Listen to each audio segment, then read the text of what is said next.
안녕하세요. 사연 읽어주는 남녀입니다. 오늘도 와주셔서 감사드리며 그럼 오늘의 사연 바로 시작하겠습니다. 저는 1945년에 태어났습니다. 올해로 80살이 되었어요. 제 형제는 5남매였고 저는 그중 넷째였죠. 전쟁통에 자란 아이였습니다. 6.25 전쟁이 터지자 저희 가족은 피난길에 올랐어요. 보리쌀 한 톨 구하기 어려운 세상이었습니다. 저희는 풀뿌리를 캐고 나무 껍질을 벗겨 삶아 먹으며 연명했어요. 그게 전부였죠. 저는 그때 너무 어렸지만 기억나는 게 있습니다. 어머니가 소나무 속껍질을 벗겨 삶아주신 거예요. 그걸 입에 넣으면 떫은 맛이 입안 가득 퍼졌습니다. 목이 막혀서 삼키기도 힘들었어요. 하지만 그게 먹을 것의 전부였죠. 전쟁이 끝나고 고향으로 돌아왔지만 살림은 나아지지 않았습니다. 저희 집은 흙벽에 지프로 엮은 지붕이었어요.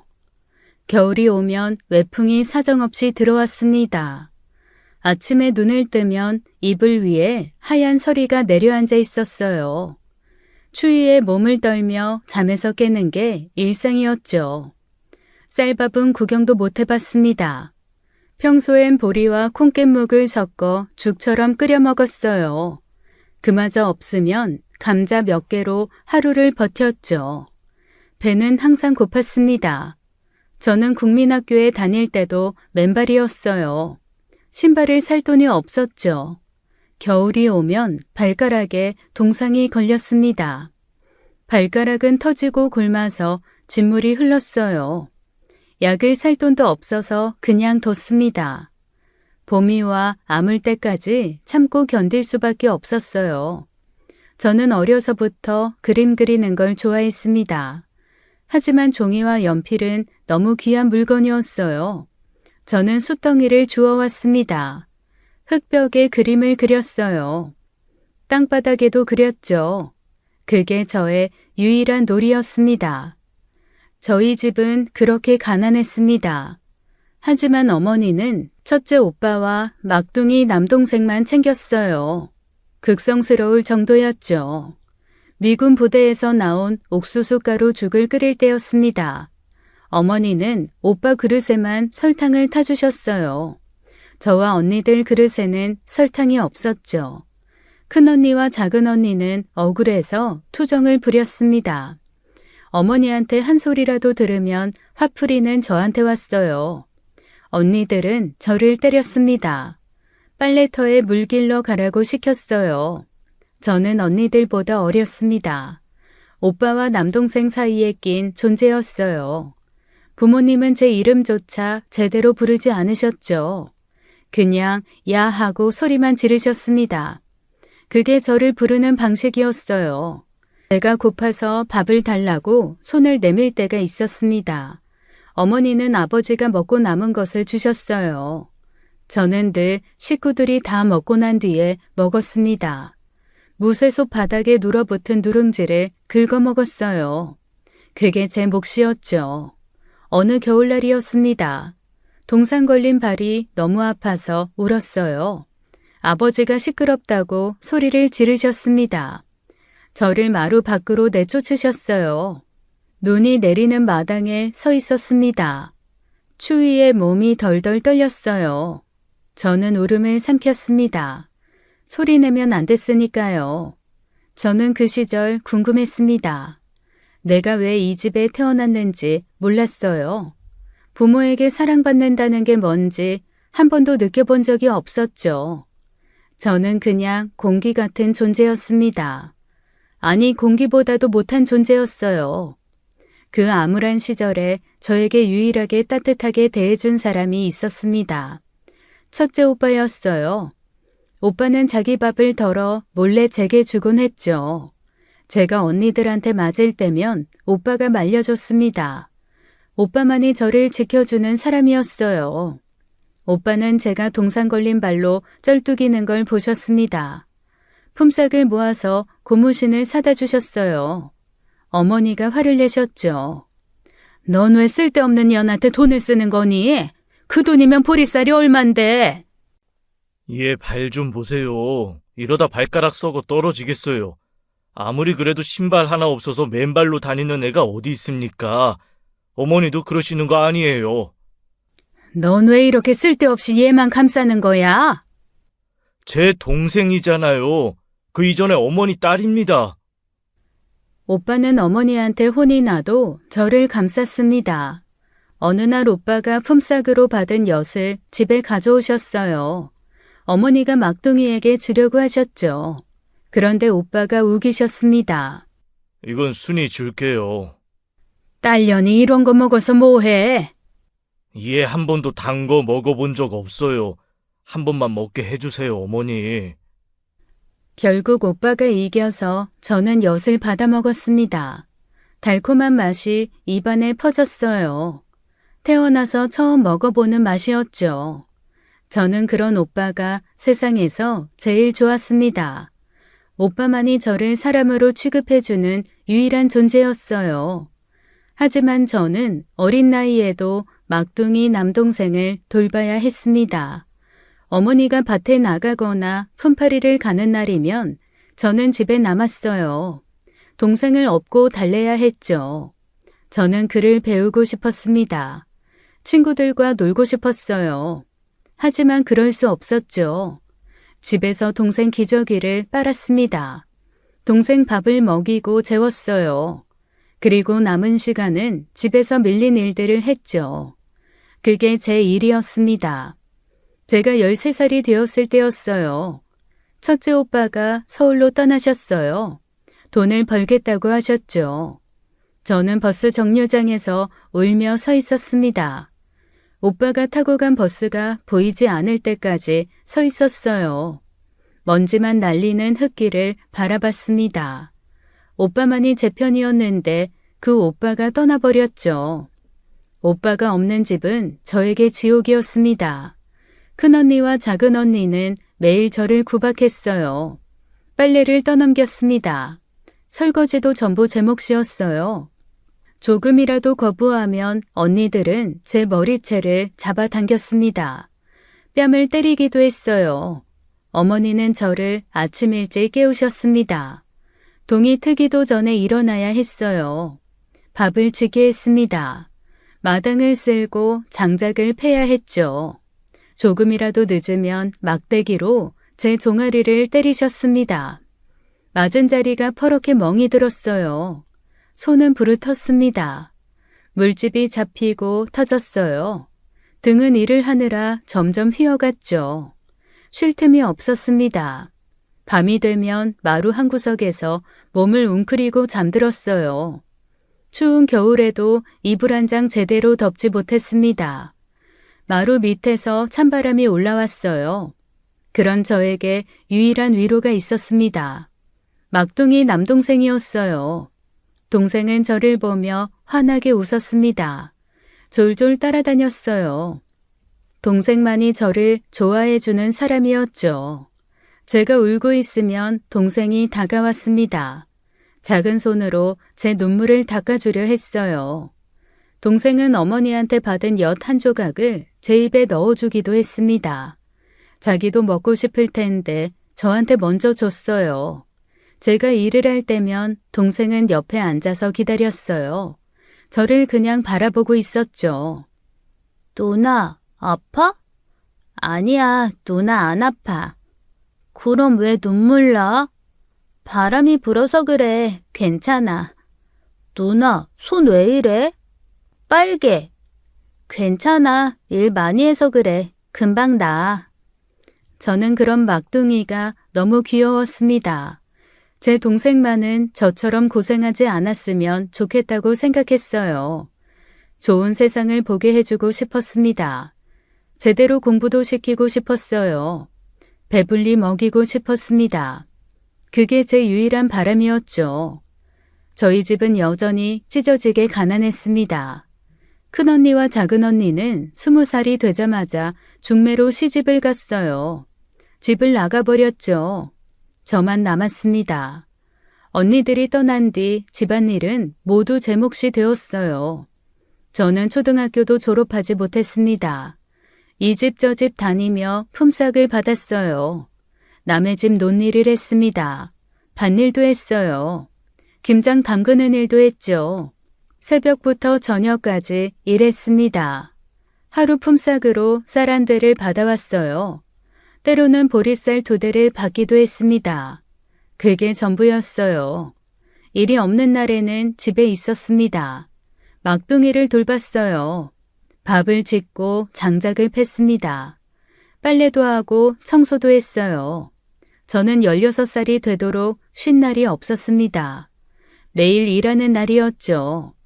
첫째 오빠는 서울에서 살고 계셨습니다. 청계천 판잣집에 사셨어요. 공사판에서 일을 하셨죠. 번 돈 대부분을 집으로 보내셨습니다. 오빠도 고생하시면서 저희를 먹여 살리셨어요. 명절에만 얼굴을 보러 내려오셨습니다. 오빠가 명절에 내려오시면 저는 너무 좋았어요. 오빠 짐을 들어드렸어요. 오빠 옆에 붙어 앉았죠. 오빠는 제게 서울 이야기를 들려주셨습니다. 그리고 몰래 사탕이나 과자를 제 손에 쥐어주셨어요. 이거 몰래 먹어. 어머니한테 들키지 말고. 오빠, 오빠는 안 먹어요? 나는 서울에서 먹었어. 너나 먹어. 고마워요, 오빠. 많이 힘들지? 조금만 참아. 오빠가 돈 더 벌어서 너 학교 보낼게. 괜찮아요. 저는 일하는 게 좋아요. 거짓말 하지 마. 네가 얼마나 공부하고 싶어 했는데. 오빠가 미안해. 저는 아무 말도 하지 못했습니다. 그냥 오빠 손을 꼭 잡았어요. 오빠 손은 굳은 살로 거칠었습니다. 공사판에서 고생하신 흔적이었어요. 오빠가 보낸 돈 덕분에 집안이 조금씩 나아졌습니다. 이제는 보리밥에 쌀을 섞어 먹을 수 있게 되었어요. 저도 더 이상 굶지 않게 됐습니다. 매일 밥을 먹을 수 있었죠. 배를 채울 수 있다는 게 얼마나 감사한 일인지 알았습니다. 막둥이도 편하게 공부를 할 수 있게 됐습니다. 동생은 학교에 다니며 글을 배웠어요. 저는 그게 정말 기뻤습니다. 오빠 덕분에 우리가 살고 있다고 생각했어요. 오빠가 없었다면 저희는 굶어 죽었을 거예요. 1965년이었습니다. 제가 20살이 되었을 때였어요. 어느 날 급한 전갈이 왔습니다. 첫째 오빠가 서울에서 큰 사고를 당했다는 소식이었어요. 부모님은 서둘러 서울 병원으로 가셨습니다. 저는 따라가려 했어요. 하지만 어머니가 막으셨죠. 너는 집에서 막둥이 보고 있어. 어머니, 오빠는요? 오빠 괜찮아요? 저도 갈래요. 네가 가봤자 뭐하게. 집에나 있어. 저는 집에 남아야 했습니다. 막둥이를 돌보며 오빠 소식만 기다렸어요. 3일 만에 부모님이 돌아오셨습니다. 부모님은 완전히 달라져 계셨어요. 어머니는 매일 울었습니다. 밥도 제대로 드시지 않으셨어요.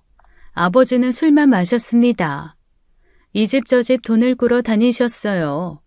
저는 오빠 소식을 물었습니다. 어머니는 말을 하지 않으셨어요. 그저 울기만 하셨죠. 어느 날 어머니가 저를 불러 앉히셨습니다. 너, 네 오빠 위해서 뭐든 할 수 있지? 네? 무슨 말씀이세요? 오빠 살릴 수 있으면 뭐든 하겠냐고. 당연하죠. 오빠 어떻게 됐어요? 제발 말씀해 주세요. 너 시집가. 네? 좋은 자리 있어. 너 시집가면 오빠 살릴 수 있어. 옆 동네 최씨네 집에서 돈 대주겠다고 하더라. 네 오빠 수술비. 상대는 옆 동네에서 논농사를 하는 집안의 첫째 아들이었습니다. 38살 노총각이었어요. 싫어요. 저 그 사람 누군지도 모르는데요. 왜 제가 거기 가야 돼요? 이거사, 네 오빠 죽게 생겼는데 이것저것 따질 거야? 굶지 않고 사는 집이야. 너한테도 좋은 일이야. 오빠 어떻게 됐는데요? 제발 말을 해주세요, 어머니. 어머니는 아무 말도 하지 않으셨습니다. 일주일 뒤였습니다. 어머니가 저를 데리고 서울로 가셨어요. 저는 처음 가보는 서울이었습니다. 버스를 타고 몇 시간을 달려 병원에 도착했어요. 어머니는 저를 병실 복도 끝에 세워두셨습니다. 멀리서 보라고 하셨어요. 저는 병실 문틈으로 안을 봤습니다. 그리고 그 자리에서 얼어붙었어요. 병원 침대에 오빠가 누워 계셨습니다. 한쪽 다리가 없었어요. 한쪽 팔도 없었습니다. 붕대로 온몸이 감겨 있었어요. 오빠는 잠들어 계셨죠. 저는 병원을 뛰쳐나갔습니다. 계단을 내려가 밖으로 나가 오열했어요. 소리내어 울었습니다. 어머니가 따라 나오셨어요. 봤지? 네 오빠 꼴을. 저러고도 살 수 있을지 모르겠다. 의사가 추가 수술해야 한다고 했어. 돈이 있어야 제대로 치료를 받지. 그 집에서 돈 대준다고 했다. 네가 시집만 가면 오빠 살릴 수 있어. 갈게요. 제가 갈게요. 오빠 살려주세요, 어머니. 제발요. 저는 어머니에게 매달렸습니다. 무릎을 꿇고 빌었어요. 오빠만 살려주세요. 제가 뭐든 할게요. 그래, 알았다. 다음 주에 상견례 할 거다. 미안하다, 순이야. 저는 고개를 끄덕였습니다. 눈물이 멈추지 않았어요. 저는 결국 팔리듯 시집을 갔습니다. 결혼식 날이었어요. 어머니가 제게 말씀하셨습니다. 잘 살아라. 그 말에 눈물이 났습니다. 첫째 오빠는 결혼식에 오지 못하셨어요. 수술을 받아야 했으니까요. 오빠 없는 결혼식이었습니다. 시간은 그렇게 부자는 아니었어요. 그저 돈이 있어서 밥은 먹고 사는 집이었어요. 그래도 제가 자란 집보다는 훨씬 잘 사는 사람들이었죠. 기와집이었습니다. 마당도 넓었어요. 결혼 후 저는 시집에서 지옥 같은 삶을 살게 되었습니다. 38살 남편은 시도 때도 없이 저를 덮쳤어요. 겁탈하듯이 덮쳤습니다. 밤낮을 가리지 않았어요. 낮에 논에서 일하다가도 저를 끌고 갔습니다. 저항할 수 없었어요. 저항하면 맞았습니다. 저는 아침 일찍 일어나야 했습니다. 동이 트기 전에 일어났어요. 밥을 지었습니다. 논에 나가 일을 했어요. 돌아오면 빨래를 해야 했습니다. 청소도 해야 했죠. 몸이 아파도 쉴 수 없었어요. 쉬면 욕을 먹었습니다. 시어머니는 저를 거의 종처럼 여겼습니다. 집안일을 시켰어요. 논일도 시켰습니다. 제 집안에 준 돈값을 뽑으려는 듯 저를 부려먹었어요. 하루도 쉬는 날이 없었습니다. 야, 밥이 왜 이래? 이게 밥이야, 케밥이야? 죄송합니다. 쌀을 얼마나 아끼려고 보리를 이렇게 많이 넣었어? 우리 아들이 이런 거 먹고 일을 하겠어? 다시 짓겠습니다. 다시는 이런 식으로 하지 마. 알았어? 네 집에 돈 준 게 아깝게 이러지 말라고. 네, 어머님. 조금이라도 일을 늦게 하면 시어머니는 욕을 퍼부으셨습니다. 밥을 주지 않으셨어요. 일도 제대로 못하는 년이 밥은 왜 먹어? 굶어! 죄송합니다. 다음부터는 잘하겠습니다. 다음은 무슨 다음? 지금 당장 제대로 해. 남편은 시어머니 편만 들었습니다. 어머니 말씀 잘 들어. 알았지? 네. 대답만 하지 말고 제대로 해. 너 같은 게 이 집에 온 게 얼마나 감사한 일인 줄 알아? 네 오빠 병원비 누가 댔는데, 어? 우리 집이 너희 집을 구원한 거야, 알아? 죄송합니다. 죄송하다는 말만 하지 말고 똑바로 하라고 이 등신아. 저는 밤마다 울었습니다. 이불을 뒤집어 쓰고 소리 없이 울었어요. 도망치고 싶었습니다. 하지만 도망칠 곳이 없었어요. 오빠 생각을 하면 도망칠 수도 없었습니다. 저는 오빠를 살리기 위해 이 삶을 선택했어요. 하지만 매일이 고통이었어요. 살아있는 게 지옥이었습니다. 숨 쉬는 것조차 고통이었어요. 아침에 눈을 뜨는 게 두려웠습니다. 저는 매일 밤 생각했어요. 이렇게 사느니 차라리 죽는 게 나을까. 하지만 오빠를 생각하면 죽을 수도 없었어요. 그저 견딜 수밖에 없었죠. 하루하루를 버티며 살았습니다. 다행히 첫째 오빠는 치료를 잘 받고 고향으로 돌아오셨습니다. 저는 오빠가 보고 싶었어요. 하지만 시어머니는 제가 친정에 가는 걸 허락하지 않으셨죠.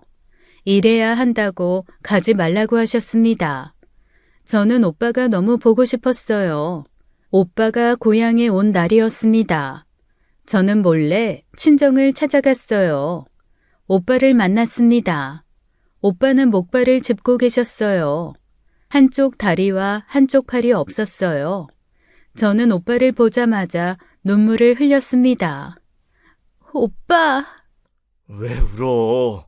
나 살았잖아. 그것만으로도 감사한 거야. 오빠, 미안해요. 미안해요. 우리 때문에. 무슨 소리야? 네가 왜 미안해? 오빠는 저를 위로했습니다. 한쪽 팔로 제 어깨를 감싸주셨어요. 저는 오빠 품에서 한참을 울었습니다. 그날 저녁 시가로 돌아왔습니다. 시어머니가 저를 기다리고 계셨어요. 2년이 낮에 할 일은 안 하고 어디 갔다 온 거야? 오빠가 고향에 와서 보고 왔어요. 뭐? 네가 감히 허락도 안 받고 나갔어? 죄송합니다. 오빠가 너무 보고 싶어서. 남편이 옆에서 비웃었습니다. 병신 보고 왔냐? 팔 하나 다리 하나 없는 그 병신 보러? 저는 그 말을 듣고 참을 수 없었습니다. 처음으로 남편에게 대들었어요. 병신이라고 하지 마요. 우리 오빠 당신한테 그런 말 들을 사람 아니에요. 뭐? 인연이 지금 나한테 대드는 거야? 오빠는 저희 먹여 살리려고 서울 가서 일하다 다친 거라고요. 당신이 뭔데 오빠를 그렇게 말해요? 나한테 한없이 소중한 사람이에요. 취소해요. 남편은 제 뺨을 때렸습니다. 주먹으로 때렸어요. 저는 바닥에 넘어졌습니다. 남편은 발로 제 몸을 찼어요. 시아버지가 나오셨습니다. 집안 꼴 잘 돌아간다. 개집 목소리가 어디 담장을 넘어. 만수야, 아주 혼을 내서 다시는 큰 소리 못 내게 해라. 시아버지는 시어머니와 함께 방으로 들어가 버렸습니다. 아들이 며느리를 때리는 것을 말리지도 않으셨어요. 남편은 계속 저를 때렸습니다. 저는 비명을 질렀어요. 그때 시동생이 달려왔습니다. 형, 그만해. 이러다가 형수 죽겠어. 시동생이 남편을 말렸습니다. 그제야 매질이 멈췄어요. 저는 온몸에 멍이 들었습니다. 입술이 터져서 피가 났어요. 갈비뼈도 아팠습니다. 아무도 저를 돌보지 않았어요. 저는 부엌 구석으로 기어갔습니다. 몸을 웅크리고 앉았어요. 그렇게 밤을 보냈어요. 추웠습니다. 아팠어요. 하지만 더 아픈 건 마음이었죠. 저는 그날 밤 생각했습니다. 이게 정말 사는 걸까? 이렇게 살아야 하는 걸까? 하지만 답은 없었어요. 그저 견딜 수밖에 없었습니다. 저는 결혼 생활이 죽도록 싫었습니다. 하지만 참고 살았어요. 시댁에서 친정에 도움을 주고 있었으니까요. 오빠가 장애인이 되어 친정 사정은 다시 안 좋아졌습니다. 오빠는 일을 할 수 없었어요. 친정은 시댁의 도움 없이는 다시 끼니 걱정을 하며 살아야 할 테니까요. 무엇보다 저는 막둥이 동생만은 제대로 교육시키고 싶었습니다. 제 희생으로 막둥이는 계속 학교를 다닐 수 있었어요. 동생은 중학교에 다니고 있었습니다. 그 생각으로 저는 꾹 참고 견뎠어요. 그쯤 저는 임신을 했습니다. 1967년에 아들을 낳았어요. 시부모는 손자가 태어나자 무척 좋아하셨습니다. 아이고, 우리 손자, 우리 귀한 손자. 장손이다. 이 집안의 대를 이을 장손이야. 시어머니가 아들을 빼앗아 키웠습니다. 저는 아들을 제대로 안아보지도 못했어요. 제가 아들에게 젖을 먹이려고 하면 시어머니가 빼앗아 갔습니다. 네가 뭘 안다고 내 귀한 손자를 만져? 이리 다오, 내가 키울 거다. 어머님, 제가 젖을 먹여야. 시끄러워. 네 손에 흙 묻었잖아. 손자한테 병이라도 옮기면 어쩌려고. 손 씻었어요. 됐다. 네 젖은 영양이 없을 거야. 너는 일이나 해.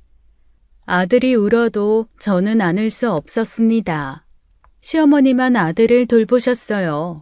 저는 아들을 낳았지만 아들은 제 것이 아니었습니다. 시어머니 방에서 자는 아들을 멀리서 바라볼 수밖에 없었어요. 저는 논에 나가 일을 해야 했습니다. 집안일도 해야 했어요. 아들과 함께 있을 시간조차 없었습니다. 아들은 점점 자랐습니다. 시어머니만 따랐어요. 저를 보면 울었습니다. 낯선 사람을 보듯 울었어요. 저는 아들의 엄마였지만 아들에게는 낯선 사람이었죠. 어느 날 제가 아들을 안아보려 했습니다. 준호야, 엄마한테 와봐. 아들은 울음을 터뜨렸습니다. 봤지? 애가 엄마를 무서워하잖아. 얼마나 못난 엄마면 이 어린애가 알아봐. 제가 돌보게 해주세요. 제발요. 가서 넌 일이나 해. 저는 아무 말도 할 수 없었습니다. 아들을 빼앗긴 기분이었어요. 제가 낳은 아이인데 제 아이가 아니었습니다. 밤이면 저는 혼자 울었습니다. 아들이 보고 싶었어요. 안아보고 싶었습니다. 하지만 그럴 수 없었죠. 저는 그저 멀리서 아들을 바라볼 수밖에 없었습니다. 아들은 시어머니 품에서 자랐어요. 저는 일만 했습니다. 그게 제 역할이었으니까요. 이런 제가 답답하다고 생각할 수도 있습니다. 하지만 현실은 쉽지 않았어요. 시가를 엎을 수도 없고 결혼을 물을 수도 없었죠. 상상은 쉽지만 현실은 어려운 거니까요. 특히 이 시대에는 더욱 그랬습니다. 어느 날 첫째 오빠가 저를 찾아오셨습니다. 목발을 짚고 오셨어요. 오빠는 그제야 알게 되셨다고 했습니다. 제가 이 집에 시집 온 이유를요. 너, 나 때문에 여기 온 거 맞지? 오빠, 무슨 말씀이세요? 동네 사람들한테 다 들었어. 내 치료비 때문에, 수술비 때문에, 집안 생활비 때문에 네가 팔려온 거라고. 그게 사실이야? 오빠 목소리가 떨렸습니다. 눈에는 눈물이 고여 있었어요. 아니에요, 오빠. 그런 거 아니에요. 거짓말 하지 마. 왜 그랬어? 왜 나한테 말을 안 했어? 오빠, 저 괜찮아요. 지금 아들도 낳고 잘 살고 있어요. 잘 살고 있다고? 네, 시부모님도 잘해주시고 남편도 잘해줘요. 걱정하지 마세요. 하지만 오빠는 제 얼굴을 자세히 보셨습니다. 눈가에 있는 멍자국을 보셨어요. 제 손을 잡으셨습니다. 굳은 살과 상처들을 바라보셨어요. 이게 뭐야? 눈가에 멍이 왜 있어? 손은 또 왜 이 모양이야? 아, 이건 일하다가 그냥 다친 거예요. 아무것도 아니에요. 거짓말 하지 마. 맞은 거잖아. 이 집에서 너 때리는 거지. 그 집 새끼들 소문 나도 다 들었어. 인간이 못된 놈들이라고 사람들이 말하더라. 아니에요, 오빠. 정말 아니에요. 나 바보 아니야. 다 보여. 너 여기서 죽도록 고생하고 있잖아. 오빠는 한쪽 팔로 목발을 짚고 일어서셨습니다. 나가자. 이런 집에서 살 필요 없어. 안 돼요, 오빠. 저는 오빠를 붙잡았습니다. 저 정말 괜찮아요. 오빠, 걱정하지 마세요. 제발요. 어떻게 괜찮아? 네가 이렇게 맞고 사는데. 오빠, 막둥이 생각해요. 막둥이 지금 학교 다니잖아요. 제가 여기 있어야 막둥이 공부할 수 있어요. 그래도 오빠는 막둥이 잘 돌봐주세요. 제발 부탁이에요. 막둥이만은 제대로 공부시켜서 저처럼 안 살게 해주세요.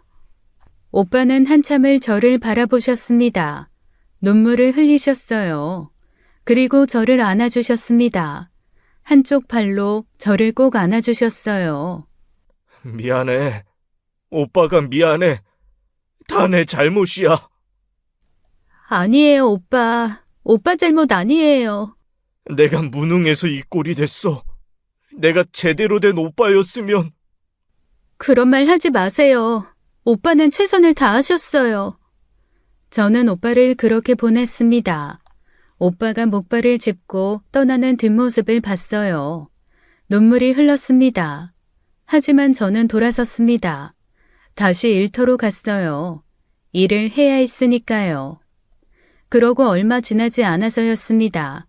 남편이 읍내 다방 여자와 바람이 났어요. 저만 빼고 동네 사람들은 다 알고 있었습니다. 시부모도 알고 계셨어요. 저는 마지막으로 그 사실을 알게 되었습니다. 동네 아줌마가 제게 말해줬어요. 새댁, 아직도 몰랐어? 새댁 남편, 읍내 다방 여자랑 놀아나는 거. 저는 집으로 돌아와 남편을 기다렸습니다. 남편이 술에 취해 들어왔어요. 당신, 읍내 다방 여자랑 뭔 사이예요? 뭔 소리야? 재수없게. 지금 나한테 따지는 거냐? 따지는 게 아니라 묻는 거예요. 나도 소문을 들어서. 당신 바람 피운 거 맞죠? 맞냐고요? 그래, 맞아. 그래서 어쩔 건데, 어? 어떻게 그런 말을 해요? 내가 당신 아내잖아요. 아네. 너 같은 게 여자냐? 맨날 흙투성이에 손은 거칠고 여자 같지도 않은 게 무슨? 네가 시켜서 일한 거잖아. 어머님이 매일 논일 가라고 밭일 가라고 해서 일한 거라고. 그래서 이런 건데 그게 내 잘못이야? 아이씨, 시끄러워 죽겠네. 남편은 저를 때리기 시작했습니다. 그날은 평소보다 훨씬 더 심했어요. 주먹으로 제 얼굴을 때렸습니다. 발로 옆구리를 찼어요. 그만해! 그러니까 사람 승질을 왜 건드려? 존나 열받게. 저는 바닥에 쓰러졌습니다. 남편은 계속 저를 밟고 찼어요. 머리에서 피가 흘렀어요. 저는 정신을 잃었습니다. 눈을 떠보니 병원이었습니다. 갈비뼈가 3군데나 부러졌다고 했어요. 머리가 찢어져서 꿰맸다고 했습니다. 동네 순경이 왔지만 쉬쉬하고 넘어갔어요. 시부모와 친분이 있었으니까요. 에이, 부부싸움이 칼로 물베기지 뭐. 곧 화해하겠지. 며칠 있으면 괜찮아질 거야. 저는 아무 말도 하지 않았습니다. 다음 날 첫째 오빠가 병실로 찾아오셨습니다. 목발을 짚고 오셨어요. 붕대를 감은 저를 보자마자 오빠는 온몸을 떨었습니다. 이게 대체 뭐야? 네 꼴이 이게 뭐야? 오빠 목소리가 떨렸어요. 분노로 온몸이 떨리고 계셨습니다. 나와. 당장 나와. 더 이상 그 집에서 살지 마. 이러다 너 죽는다고. 오빠, 제발 좀. 제발 부탁이야. 오빠 말 좀 들어. 이러다 진짜 너 죽어. 그 새끼한테 맞아 죽는다고. 안 돼요. 막둥이 지금 학교 다니잖아. 그리고 내 아들도 있고. 지금 집 나가면 시어머니가 내 아들 뺏을 거야. 너부터 살아야지. 그냥 나와. 오빠가 무슨 짓을 해서든 먹여 살릴 테니까. 안 돼요, 오빠. 저 괜찮아요. 이 정도는. 오빠는 주먹으로 벽을 쳤습니다. 한쪽 팔로 벽을 쳤어요. 손에서 피가 났습니다. 사실 말은 안 했지만 오빠도 알고 있었을 겁니다. 오빠는 일을 할 수 없었어요. 병원비도 계속 들어갔고요. 그래서 제가 더욱 그 집에 있어야 했어요. 괜찮다고? 이게 괜찮은 거야? 갈비뼈가 부러지고 머리가 터졌는데 이게 괜찮은 거야? 오빠는 저를 한참 바라보셨습니다. 눈에는 눈물이 가득했어요. 그리고 아무 말 없이 병실을 나가버렸습니다. 목발 소리가 복도에 울렸어요. 저는 혼자 병실에 남았습니다. 천장만 바라봤어요. 눈물도 나오지 않았습니다. 그저 숨만 쉬고 있었어요. 살아있다는 것만 느껴졌습니다. 그게 전부였죠. 그날 저녁이었습니다. 큰일 났다며 동네 아줌마가 병실로 뛰어들어왔어요. 세댁, 큰일 났어. 세댁 오빠 지금 죽게 생겼어. 뭐라고요? 세댁 남편이 지금 오빠 죽도록 패고 있다고. 저는 링거를 빼버렸습니다. 바늘 뽑힌 자리에서 피가 흘렀어요. 저는 병원 가운을 입은 채로 시가로 달려갔습니다. 마당에 도착했을 때 제 눈앞에 펼쳐진 광경을 보고 숨이 멎었습니다. 오빠가 마당 바닥에 쓰러져 계셨어요. 남편이 오빠를 발로 차고 있었습니다. 시동생이 말리고 있었어요. 형, 그만해. 이 사람 불구잖아. 이러다 죽어. 닥쳐, 이 병신 새끼가 감히 우리 집에 와서 나한테 대들어? 넌 너 같은 새끼가 내 동생을... 뭐, 동생? 네 동생이 뭔데? 돈 받고 팔려온 년 아니야? 네 동생이 창녀랑 다른 게 뭔데? 내가 뭐 대접을 해줘야 해? 오빠는 피투성이가 되어 계셨습니다. 한쪽 팔도 없고 한쪽 다리도 없는 오빠가 목발도 없이 바닥에 쓰러져서 맞고 계셨어요. 그 순간 제 안에서 뭔가 끊어지는 소리가 들렸습니다. 저는 부엌으로 걸어갔어요. 그곳에는 시아버지가 꿩 사냥할 때 쓰는 엽총이 있었습니다. 저는 그 총을 들고 마당으로 나왔어요. 당장 손 떼! 남편이 돌아봤습니다. 제가 총을 겨누고 있다는 걸 보고 기겁했어요. 이 인연이 미쳤어? 어디 총을 들고... 당장 손 떼라고! 우리 오빠한테 손대지 마! 이게 형, 저 총 장전 안 된 거 아니야? 그래? 그럼 너한테 쏴보면 알겠지. 총알이 있는지 없는지. 형수님, 그러지 마요. 넌 꺼져. 그때 막둥이가 숨을 헐떡이며 마당으로 뛰어들어왔습니다. 막둥이도 소식을 들은 거죠. 누나! 만식아, 오빠 빨리 모시고 가. 어서! 하지만 누나는... 어서 가라고! 빨리! 막둥이는 피투성이가 된 오빠를 부축해서 일으켰습니다. 오빠를 업고 마당 밖으로 나갔어요. 저는 총을 든 채로 남편을 계속 겨누고 있었습니다. 남편은 땀을 뻘뻘 흘리며 뒷걸음질 쳤어요. 저는 안방으로 달려가려 했습니다. 제 아들을 데리고 나가야 했어요. 하지만 시동생이 뒤에서 제게 달려들었습니다. 인연이... 시동생이 제 손에서 총을 빼앗았어요.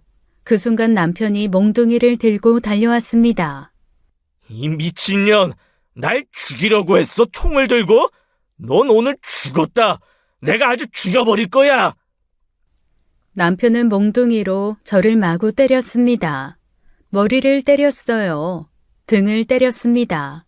온몸을 때렸어요. 저는 바닥에 쓰러졌습니다. 머리에서 피가 흘렀어요. 시야가 흐려졌습니다.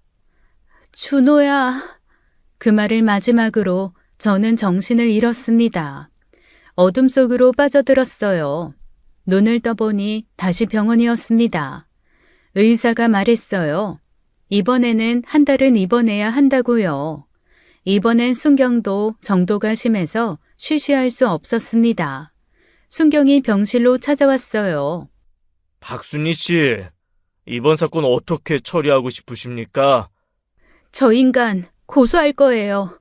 아유, 남편을 고소하시겠다는 말씀이십니까? 저 새끼가 무슨 남편이에요? 개새끼지. 일단 알겠습니다. 저희가 조사 좀 해보고. 저는 이를 악물었습니다. 이번엔 절대 넘어가지 않겠다고 다짐했어요. 하지만 며칠 뒤였습니다.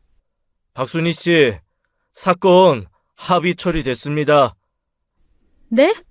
지금 무슨 소리 하시는 거예요? 무슨 합의요? 박순희 씨 친정 아버님께서 오셔서 합의서에 도장 찍으셨어요.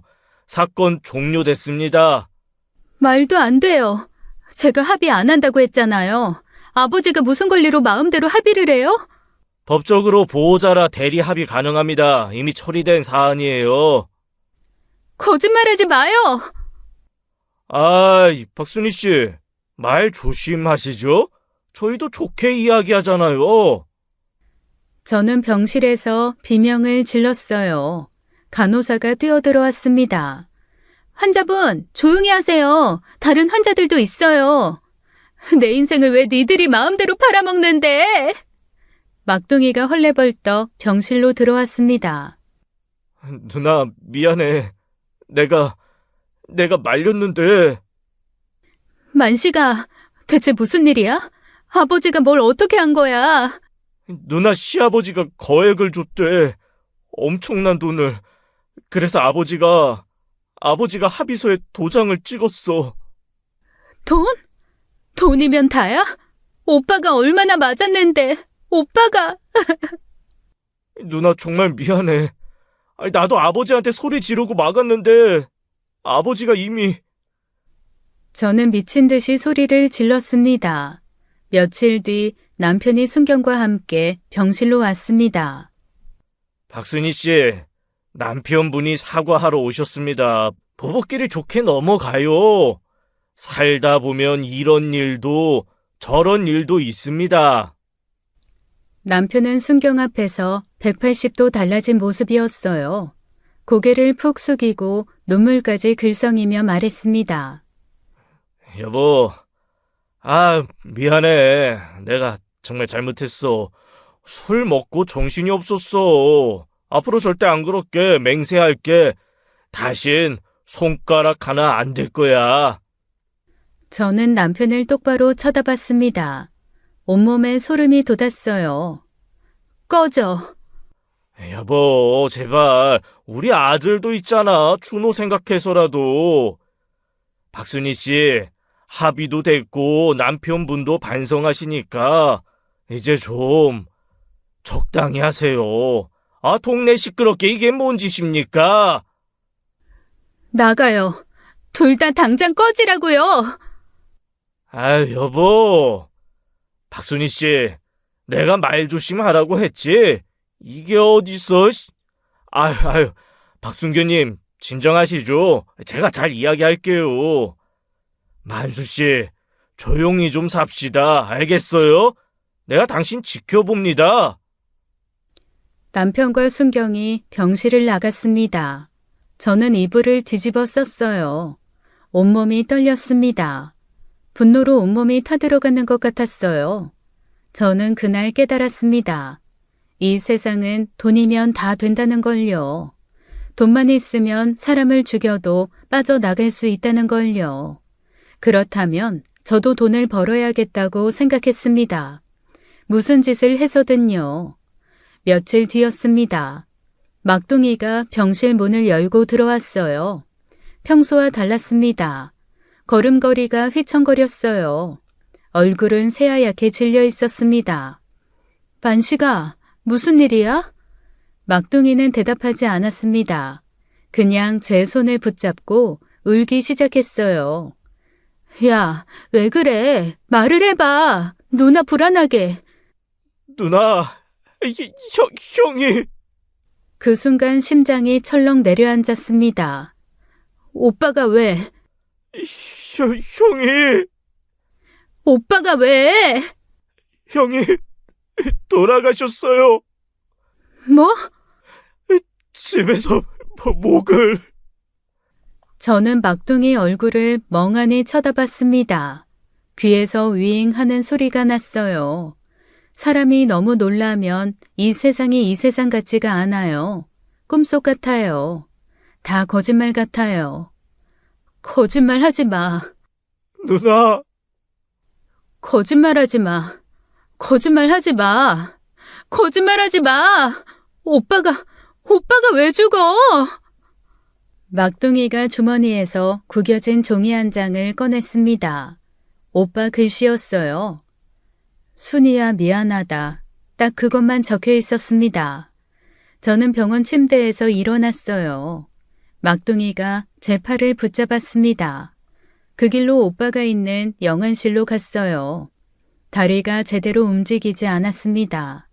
벽을 짚고 한 발 한 발 내디뎠어요. 가는 동안 빌고 또 빌었어요. 어서 이 악몽을 깨게 해달라고요. 제발 꾸미길 바랬어요. 영안실 문을 열었습니다. 저는 천천히 다가갔습니다. 오빠. 대답이 없었습니다. 오빠, 나야, 순이. 여전히 아무 대답이 없었어요. 저는 주저앉았습니다. 왜 그랬어? 눈물이 나지 않았습니다. 울음도 나오지 않았어요. 그냥 텅 빈 것 같았습니다. 내가 잘못했어. 미안해, 오빠. 내가 잘못했어. 장례식장에 사람들이 모여들었습니다. 저는 앉아 있었어요. 누가 말을 걸어도 대답하지 않았습니다. 누나, 물이라도 마셔. 저는 그냥 관만 바라봤습니다. 친정어머니가 소리를 질렀어요. 니년 때문에 내 아들이 죽었어. 니년 때문이야. 그깟 시집살이가 뭐가 힘들다고. 네 오빠를 죽여. 다들 그렇게 사는데 뭐가 힘들다고. 형님, 이러시면 안 됩니다. 안 돼? 뭐가 안 돼? 전현이 조용히만 살았어도 내 아들 안 죽었어. 자네 딸이 무슨 잘못이 있어? 그런 집에 시집 보낸 자네 잘못이지. 그렇다고 지 오빠까지 끌어들여? 지 살기 힘들다고 오빠까지 죽게 만들어? 저는 그 말을 듣고 있었습니다. 맞는 말이었어요. 제 잘못이 맞습니다. 장례가 끝났습니다. 오빠를 땅에 묻었어요. 누나, 그 집 가지 마. 우리 집에서 살자. 가야 돼. 왜? 그 집에 가면 또 맞을 거잖아. 가야지. 너네 물 줘야 돼. 누나! 왜 이래? 이래야지. 저는 막둥이를 뿌리치고 시가로 갔습니다. 시어머니가 마당에서 저를 봤어요. 왔냐? 빨리 들어가서 밥이나 해. 네. 뭐야? 너 왜 이래? 어서 저녁 준비할게요. 이제야 정신 좀 차렸구나. 저는 부엌으로 갔습니다. 밥을 지었어요. 설거지를 했습니다. 아무렇지 않은 것처럼 일했어요. 밤이 되었습니다. 저는 마루에 홀로 앉아 있었어요. 달이 떠 있었습니다. 보름달이었어요. 한참을 달을 바라봤어요. 제 입꼬리가 올라갔습니다. 웃고 있었어요. 소리 없이 웃고 있었습니다. 다 죽여버리고 싶었어요. 그 뒤 저는 시댁에서 계속 살았습니다. 동네 사람들이 수군거렸어요. 저 집 며느리 아직도 안 나갔어? 맞아. 오빠까지 죽었는데 어떻게 저 집에서 살아? 나 같으면 절대 못 살지. 미친 게 분명해. 그러게. 요즘 보면 말도 없고 표정도 없더라고. 아우, 난 저 집 며느리 무섭더라. 재수가 없어. 저는 그런 말들을 들었지만 신경 쓰지 않았습니다. 저는 매일 똑같이 살았어요. 새벽 4시에 일어났습니다. 밥을 지었어요. 마당을 쓸었습니다. 논에 나가 일했어요. 돌아와서 설거지를 했습니다. 빨래를 했어요. 저녁을 지었습니다. 야, 밥. 네. 오늘 김장 담가야 하니까 준비해. 네. 대답만 하지 말고 빨리 움직여. 네. 저는 하루 종일 일했습니다. 쉬지 않고 일했어요. 밤 늦게까지 일했습니다. 막둥이가 찾아왔어요. 누나, 괜찮아? 응, 밥은 먹고 다녀? 응. 누나, 왜 이래? 뭐가? 아니, 아무것도. 막둥이는 제 얼굴을 한참 들여다봤습니다. 그리고 돌아갔어요. 어느 날 남편이 술을 먹고 들어왔습니다. 야, 물 떠와. 네. 저는 물을 떠왔습니다. 너 요즘 왜 이렇게 조용해? 기분 나쁘게. 야, 대답 안 해? 남편은 제 얼굴을 빤히 쳐다봤습니다. 그러더니 고개를 돌렸어요. 아우, 나가. 네. 재수없게. 너만 보면 섬뜩해. 저는 매일 밤 마루에 앉아 있었습니다. 달을 봤어요. 1시간, 2시간, 3시간. 그렇게 앉아서 달만 봤습니다. 시어머니가 나왔어요. 너 왜 매일 밤 저기 앉아 있어? 달이 자꾸 말을 걸어서요. 뭐? 좋은 날 올 거래요. 미친년? 시어머니는 뭔가 껄끄러운 표정으로 들어가셨습니다. 저는 다음 날도 그 다음 날도 똑같이 살았습니다. 새벽에 일어나 일했어요. 말없이 일했습니다. 시키는 대로 다 했어요. 남편이 저를 때렸습니다. 저는 소리를 지르지 않았어요. 그냥 맞았습니다. 야, 왜 소리를 안 질러? 다 때렸어요? 미친, 씨. 기분 나쁘게 왜 이래? 저는 남편을 봤습니다. 그냥 봤어요. 표정 없이 봤습니다. 남편은 뒷걸음질 쳤어요. 꺼져, 이씨. 재수없게, 씨. 어느 날 제가 부엌에서 칼질을 하고 있었습니다. 물을 썰고 있었어요. 시어머니가 지나가다 멈춰 섰습니다. 너 지금 뭐 하냐? 못 썰어요. 그런데 왜 그렇게 웃고 있어? 재미있어서요. 그만하고 고추나 널어. 저는 그렇게 살았습니다. 말없이 살았어요. 아무 감정도 보이지 않았습니다. 시키는 대로 다 했어요. 그렇게 2년이 흘렀습니다. 어느 날 밤이었어요. 저는 부엌에서 설거지를 하고 있었습니다. 시동생이 부엌으로 들어왔어요. 형수, 왜요? 형수. 나 형수 좋아요. 저는 설거지를 멈추지 않았습니다. 들어가세요. 형수, 형은 형수한테 잘 못하잖아요. 나는 달라요. 들어가세요. 시동생이 뒤에서 저를 안았습니다. 가슴을 움켜쥐었어요. 형수님, 제발 한 번만. 손 떼요. 안 돼요. 오늘은 안 돼. 형도 없고 부모님도 주무시고. 사실 시동생이 오래전부터 제게 욕정을 품고 있다는 거 알고 있었어요. 그리고 오늘 결국 참지 못한 거죠. 형수님, 소리 지르지 마요. 조용히만 하면 돼요. 잠깐이면 끝나요. 시동생이 저를 방으로 끌고 갔어요. 저를 방에 눕힌 시동생은 제 옷을 잡아 당겼습니다. 저고리가 찢어졌어요. 시동생이 제 치마끈을 풀었습니다. 금방 끝나요. 금방. 그때 대문이 벌컥 열렸습니다. 남편이 술에 취해 들어왔어요. 야, 어디 있어? 여기 있어요. 형수, 조용히 해요. 남편이 방문을 열었습니다. 그리고 그 장면을 봤어요. 저는 옷이 모두 벗겨진 채로 바닥에 있었습니다. 시동생이 제 위에 있었어요. 뭐야? 형, 이게 아니라, 이 개새끼가, 이씨. 남편은 시동생의 멱살을 잡았습니다. 마당으로 끌고 나갔어요. 네가 감히 형 오해야. 형수가 유혹했어. 뭐? 이 새끼가 두 사람은 마당에서 주먹으로 싸웠습니다. 저는 옷을 주워 입고 마루에 섰습니다. 표정 없이 지켜봤어요.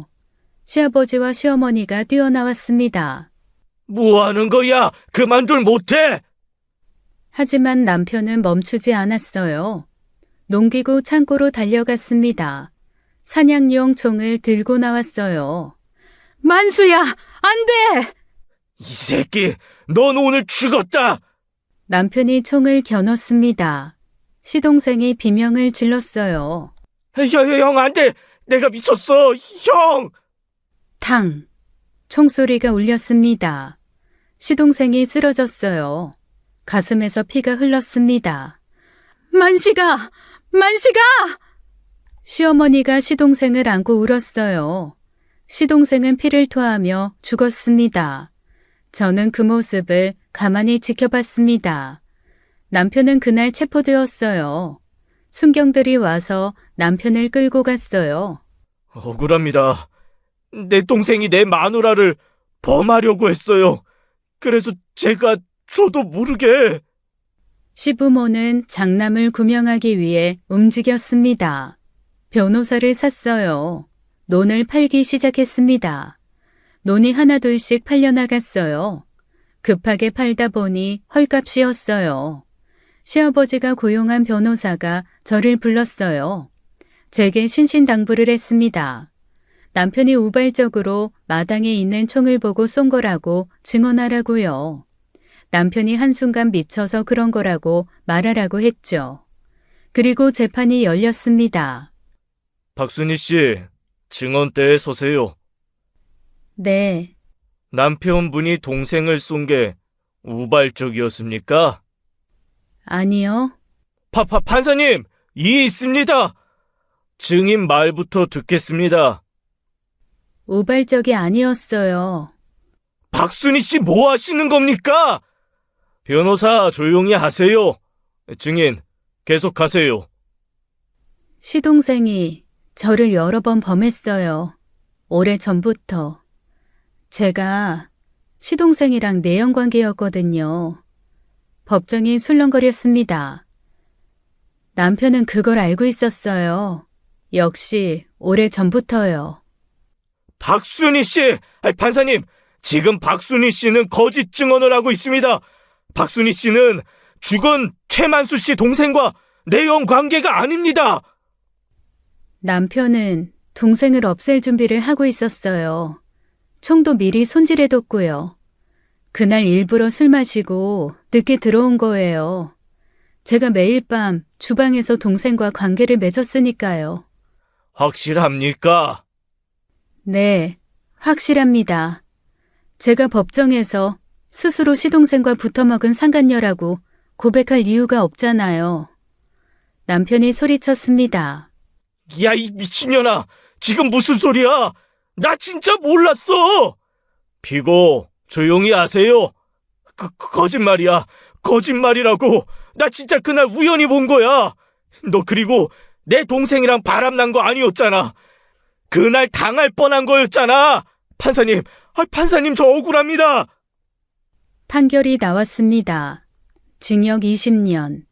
남편은 교도소로 끌려갔어요. 시부모는 그 자리에 주저앉았습니다. 전현이 결국 내 아들을... 이게 무슨... 야, 최변, 너 돈을 그렇게 받아 처먹고... 저는 법정을 나왔습니다. 그냥 걸어 나왔어요. 밖에는 해가 밝게 빛나고 있었습니다. 저는 해를 한참을 바라봤어요. 웃을 수 있었습니다. 시아버지는 그 충격으로 쓰러졌습니다. 중풍이었어요. 한쪽 몸을 못 쓰게 되었습니다. 말도 제대로 하지 못했어요. 시어머니도 자리에 누웠습니다. 화병으로 일어나지 못했어요. 매일 울기만 했습니다. 장남 하나 구하겠다고 논을 모두 팔아버렸습니다. 급하게 팔아서 헐값에 처분했었죠. 덕분에 시간은 가세가 급격히 기울었어요. 집안은 하루아침에 거덜이 났습니다. 저는 짐을 쌌어요. 아들 손을 잡고 집을 나왔어요. 동네 사람들이 수군거렸습니다. 저를 욕했어요. 시동생과 붙어먹은 상간녀라고 했습니다. 제가 법정에서 한 거짓말을 사람들은 진실로 알고 있었죠. 상관없었어요. 저는 돌아보지 않았습니다. 그냥 걸었어요. 사실 시아버지 논을 산 사람은 저였습니다. 정확히는 막둥이 동생 이름으로 샀어요. 시부모는 몰랐습니다. 막둥이의 진짜 이름을요. 막둥이는 태어나자마자 아팠습니다. 많이 아팠어요. 죽을 뻔했죠. 무당이 말했어요. 이름을 천하게 지으면 오래 산다고요. 그래서 호적에는 박영호로 올라갔습니다. 하지만 집에서는 박만식이라고 불렀어요. 시부모는 막둥이를 만식이라고만 알았습니다. 법정 이름이 따로 있는 줄 몰랐어요. 우리 집안을 우습게 봤으니까요. 시아버지 논을 산 돈은 친정아버지가 시아버지에게 받은 합의금이었습니다. 물론 그 돈으로는 턱없이 부족하죠. 그래서 다른 돈도 준비했어요. 남편이 저 몰래 숨겨둔 비상금이요. 남편이 구치소에 간 직후였어요. 시아버지가 급하게 땅을 팔기 위해 내놓은 그 시점이요. 저는 친정으로 갔습니다. 아버지를 찾아갔어요. 합의금을 내놓으라고 했습니다. 아버지는 안 준다고 했어요. 저는 차분히 조용히 아버지를 협박했습니다. 그 돈 안 주면 막둥이 데리고 사라지겠다고요. 다시는 안 나타나겠다고 했습니다. 막둥이도 저를 도왔어요. 그 돈 안 주면 이제 평생 아버지 어머니 안 보겠다고요. 결국 아버지는 합의금을 내놓았습니다.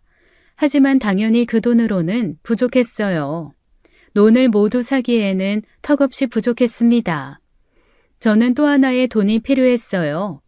남편이 숨겨둔 돈을요. 남편은 밤마다 도박판을 다녔습니다. 돈을 땄어요. 꽤 큰 돈이었습니다.